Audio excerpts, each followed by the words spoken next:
ಬಾಡಿಗೆ ಮನೇಲಿ ಇರೋರು ಶಿಫ್ಟ್ ಮಾಡ್ತಾನೆ ಇರಬೇಕಾಗತ್ತೆ ಅಲ್ವಾ. ಸೊ ನಮಗೆ ಮನೆ ಅಡ್ಜಸ್ಟ್ ಆಗಿಲ್ಲ ಅಂದ್ರು ಲೀಸ್ ಇರೋ ಟೈಮಲ್ಲಿ ಲೀಸ್ ಮುಗ್ದೋಗಿದ್ರು ಕೂಡ ಬೇರೆ ಮನೆಗೆ ಹೋಗ್ಬೇಕಾಗತ್ತೆ. ಸೊ ಸಿಂಪಲ್ ಆಗಿ ಹಾಲುಗ್ಸೋ ಶಾಸ್ತ್ರನ ಯಾವ ತರ ಮಾಡಬೇಕು ಅಂತ ನನಗೆ ಗೊತ್ತಿರೋ ರೀತಿಯಲ್ಲಿ ನಾನು ತಿಳಿಸ್ಕೊಡ್ತೀನಿ. ನೀವೇನಾದ್ರೂ ಹೊಸದಾಗಿ ನೋಡ್ತಿದ್ರೆ ನನ್ನ ಚಾನಲ್ನ ಸಬ್ಸ್ಕ್ರೈಬ್ ಮಾಡೋದು ಮಾತ್ರ ಮರಿಬೇಡಿ.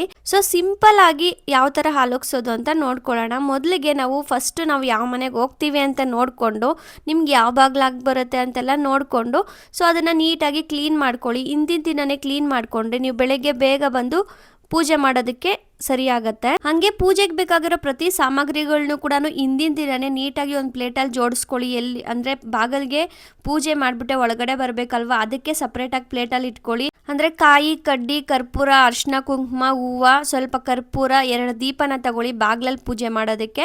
ಇನ್ನು ದೇವ್ರಿಗೆ ನೀವು ನಿಮ್ಮ ಕೈಲಾದಷ್ಟು ಫ್ರೂಟ್ಸ್ನ ಇಡ್ಬೋದು. ಮತ್ತು ಕಾಯಿ ಕಡ್ಡಿ ಕರ್ಪೂರ ಹೂವು ಮತ್ತು ನವಧಾನ್ಯಗಳನ್ನ ಮಾತ್ರ ಮಿಸ್ ಮಾಡೋಕ್ಕೆ ಹೋಗಬೇಡಿ. ಹಾಗೆ ನೀವು ಹೊಸ ಮನೆಗೆ ಬರ್ತಿದ್ದೀರಾ ಅಂದರೆ ಒಂದು ಚೆಂಬಲ್ಲಿ ಅಥವಾ ಒಂದು ಬಿಂದಿಗೆ ಚಿಕ್ಕ ಬಿಂದಿಗೆ ಬರುತ್ತಲ್ಲ ಅದರಲ್ಲಿ ನೀರನ್ನ ತಗೊಂಬಂದ್ರೆ ತುಂಬಾನೇ ಒಳ್ಳೇದು. ಈಗ ಸಿಂಪಲ್ ಆಗಿ ಹೇಳ್ತೀನಿ. ಸೊ ನೀವು ಹೊಸ ಮನೆಗೆ ಬರ್ತಾ ಇದ್ದೀರಾ ಅಂದರೆ ಹಳೆ ಮನೆಯಿಂದ ನೀವು ತಟ್ಟೆಲಿ ಇಟ್ಕೊಂಡಿರೋಂಥ ಪೂಜಾ ಸಾಮಗ್ರಿಗಳನ್ನೆಲ್ಲ ತಗೊಬನ್ನಿ ಒಂದೇ ಸತಿ. ಸೊ ದೂರ ಇರ್ತೀವಿ ಅಥವಾ ಹತ್ರನೇ ಇದ್ರೂ ಕೂಡ ಒಂದೇ ಸತಿ ತಗೊಬಂದ್ರೆ ನೆಮ್ಮದಿಯಾಗಿ ಪೂಜೆ ಮಾಡ್ಬೋದು ಅಂತ. ಸೊ ಎಲ್ಲ ತಗೊಬಂದು ಫಸ್ಟ್ ಬಾಗಲನ್ನ ಚೆನ್ನಾಗಿ ತೊಳೆದು ಅರಿಶಿನ ಕುಂಕುಮ ಇಟ್ಟು ಕಡ್ಡಿ ಕರ್ಪೂರ ಹಚ್ಚಿ ಹಂಗೆ ತೆಂಗಿನಕಾಯಿ ಕೂಡ ಹೊಡೆದ್ಬಿಟ್ಟು ಪೂಜೆ ಮಾಡಿ ಆಮೇಲೆ ಮನೆ ಒಳಗಡೆ ಬರಬೇಕು. ಫೋಟೋಸ್ ಕೂಡ ಅಷ್ಟೇ ನಿಮ್ಮ ಮನೆ ದೇವ್ರನ್ನ ಫಸ್ಟ್ ತಗೊಬನ್ನಿ. ಹಾಗೆ ನಿಮ್ಗೆ ಇಷ್ಟ ಆಗಿರೋಂಥ ದೇವ್ರನ್ನೂ ಕೂಡ ತಗೊಬನ್ನಿ. ಸೊ ನಿಮ್ಮ ಇಷ್ಟ, ನಿಮ್ಮ ಫೋಟೋಸ್ ಎಷ್ಟಿದ್ರೆ ಅಷ್ಟು ಕೂಡ ತಗೊಂಬರ್ಬೋದು. ಸೊ ತಗೊಬಂದು ಚೆನ್ನಾಗಿ ಪೂಜೆನ ಮಾಡಿ ಹಾಗೆ ಹಾಲುಗ್ಸೋದಕ್ಕೆ ಸ್ಟವ್ಗೂ ಕೂಡ ಅರಿಶಿನ ಕುಂಕುಮ ಇಟ್ಟು ರಂಗೋಲಿನ ಹಾಕಿ ಒಂದು ಕಾಯಿ ಕೂಡ ಹೊಡೆದ್ಬಿಟ್ಟು ನೀವು ಹಾಲುಗ್ಸೋಕ್ಕೆ ಅಂತ ಪಾತ್ರೆ ತಗೊಬಂದಿರ್ತೀರಲ್ಲ, ಸೊ ಪಾತ್ರೆ ಕೂಡ ಅಷ್ಟೇ ನೀವು 1 ಲೀಟ್ರ್ ತಗೊತಿದ್ದೀರಾ ಅಂದರೆ ಅಷ್ಟಕ್ಕೆ ಸರಿಯಾಗುವಷ್ಟು ಪಾತ್ರೆನ ತಗೊಳ್ಳಿ. ಸೊ ಅರ್ಧ ಲೀಟ್ರ್ ಹಾಲು ತಗೊಂಡು 1 ಲೀಟ್ರ್ ಕಾಯೋಷ್ಟು ಇಟ್ಟರೆ ಅದು ಬೇಗನೆ ಉಕ್ಕಿ ಬರಲ್ಲ, ಚೆನ್ನಾಗಿ ಕೂಡ ಉಕ್ಕಲ್ಲ. ಸೊ ಅದನ್ನ ಕೂಡ ನೋಡಿಕೊಂಡು ತಗೊಂಬರ್ಬೇಕಾಗತ್ತೆ.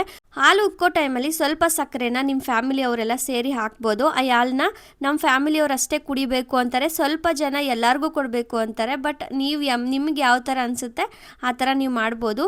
ಸೊ ಅದರಲ್ಲಿ ಸ್ವೀಟ್ ಕೂಡ ಮಾಡಿಕೊಂಡು ನೀವೆಲ್ಲ ಕೂಡ ತಿನ್ಬೋದು. ಇನ್ನು ತುಂಬ ಜನ ಮಿಸ್ಟೇಕ್ ಮಾಡೋದೇನೆಂದರೆ ಹಾಲು ಉಗ್ಸ್ದಿರ ಮುಂಚೆನೇ ಎಲ್ಲ ಸಾಮಾನು ಮನೇಲಿ ತುಂಬಿಸ್ಕೊಂಡ್ಬಿಟ್ಟು ಆಮೇಲೆ ಹಾಲು ಉಗ್ಸೋದು. ಸೊ ಆ ಥರ ಅವಾಯ್ಡ್ ಮಾಡೋದು ತುಂಬಾನೇ ಒಳ್ಳೆಯದು. ಯಾಕೆ ಅಂದರೆ ನಾವು ಏನು ತರಕ್ಕಿಂತ ಮುಂಚೆನೇ ದೇವ್ರನ್ನ ತಗೊಬಂದು ಮತ್ತೆ ಪೂಜೆ ಮಾಡಿ ಹಾಲು ಉಗ್ಸಿದ್ರೇ ಒಂಥರ ಶ್ರೇಷ್ಠ ಅಂತೀವಿ. ಸೊ ಆ ಥರ ಮಾಡೋದು ತುಂಬಾನೇ ಒಳ್ಳೆಯದು. ಪೂಜೆ ಮಾಡಿ ಆದಮೇಲೆ ಒಂದು 5 ಜನಕ್ಕೆ ಅರಿಶಿನ ಕುಂಕುಮ ಕೊಟ್ಟರೆ ನಾವು ಹಾಲುಗ್ಸೋ ಶಾಸ್ತ್ರ ಮುಗೀತು ಅಂತಾನೆ ಅರ್ಥ. ಸೊ ನಾವು ಹೊಸ ಮನೆಗೆ ಬರ್ತಿದ್ದೀವಿ ಅಂದಾಗ ನೀವು ಪೊರಕೆ ಕೂಡ ಹೊಸದೇ ತಗೊಬನ್ನಿ. ಹಾಗೆ ಉಪ್ಪು ಮತ್ತು ಅಕ್ಕಿ ಬೆಲ್ಲ ಈ ಥರದನ್ನ ಫಸ್ಟ್ ತಗೊಬನ್ನಿ, ತುಂಬಾ ಒಳ್ಳೇದಾಗತ್ತೆ ಅಂತ ಹೇಳ್ತಾರೆ. ಹಾಗೆ ತುಳಸಿ ಗಿಡ ಮಾತ್ರ ಮರೆಯೋಕ್ಕೆ ಹೋಗಬೇಡಿ. ಸ್ಟಾರ್ಟಿಂಗ್ ನೀವು ಬಂದಾಗ ತುಳಸಿ ಗಿಡನ ತಗೊಬಂದು ಮನೇಲೇ ಇಟ್ಬಿಡಿ. ಸೊ ತುಂಬಾ ಒಳ್ಳೆಯದು. ಏನಾದರೂ ದೋಷಗಳಿದ್ರು ಕೂಡ ಪರಿಹಾರ ಮಾಡುತ್ತೆ ಅಂತ ಕೂಡ ಹೇಳ್ತಾರೆ. ಆ್ಯಕ್ಚುಲಿ ಒಬ್ಬೊಬ್ರು ಒಂದೊಂದು ಥರ ಮಾಡ್ತಾರೆ. ಸೊ ನಿಮಗೆ ಗೊತ್ತಿರೋ ರೀತಿಯಲ್ಲಿ ಮಾಡಿ ಅಥವಾ ಈ ಥರ ಆದ್ರೂ ಮಾಡ್ಬೋದು. ಸೊ ಇನ್ನಷ್ಟು ವಿಡಿಯೋಸ್ ಬರ್ತಾ ಇರತ್ತೆ. ನನ್ನ ಚಾನಲ್ನ ಸಬ್ಸ್ಕ್ರೈಬ್ ಮಾಡೋದು ಮಾತ್ರ ಮರಿಬೇಡಿ. ಬಾಯ್.